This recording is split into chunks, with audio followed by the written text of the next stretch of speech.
The goal of the ERAM project is to develop a cheap, mass-produced long-range weapon for Ukraine. This weapon will be used by aircraft to strike ground targets.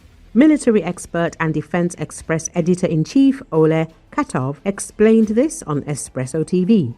ERAM is not the name of a specific weapon, but the title of a project launched by the US Air Force in the summer of last year. Its goal is to create an affordable, mass-produced, long-range weapon for Ukraine. This weapon will be used by aircraft to strike ground targets. The final product of ERAM will have a different name, but it is already clear what it will be because the Pentagon issued specific requirements for the program.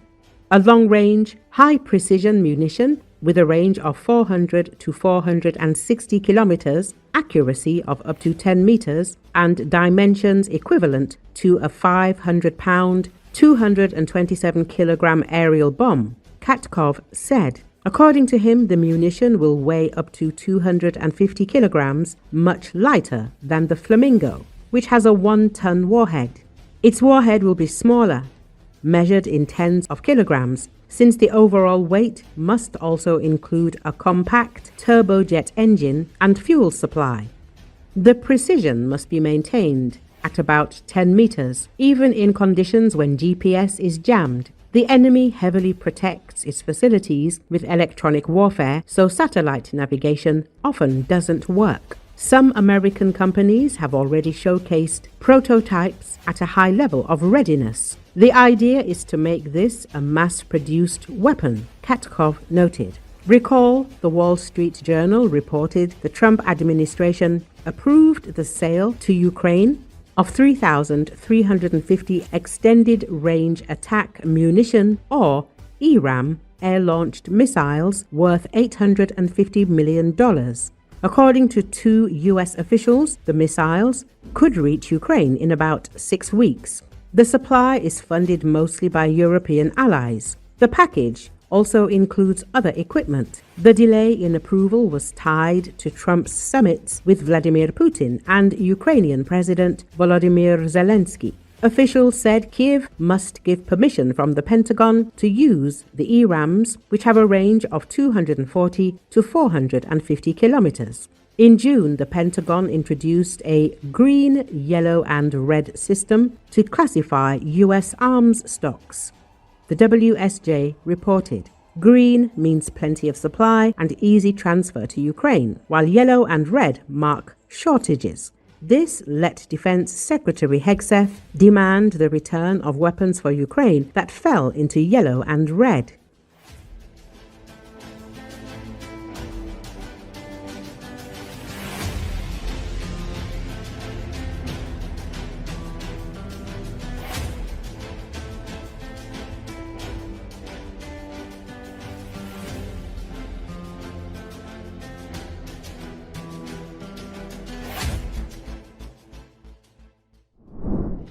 Two cargo ships in the Baltic Sea linked to Russia have drawn intense scrutiny from European intelligence agencies, with the ships believed to be used to launch surveillance drones. This was reported by the Finnish publication Yle.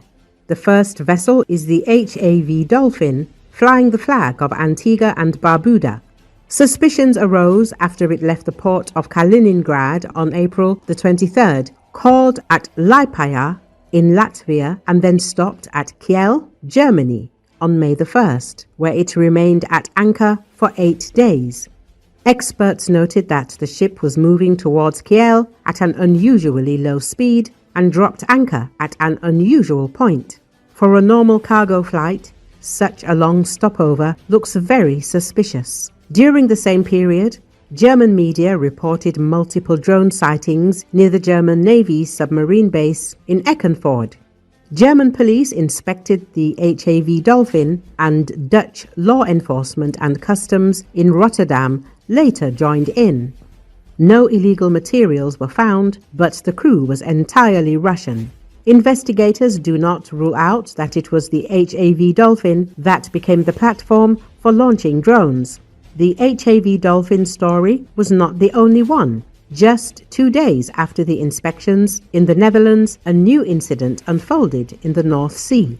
The German patrol vessel Potsdam was monitoring the Russian cargo ship Lager near the island of Borkum when 7 drones appeared over the sea. According to Der Spiegel, the drones followed the Russian vessel, then began circling above the patrol ship itself and later disappeared.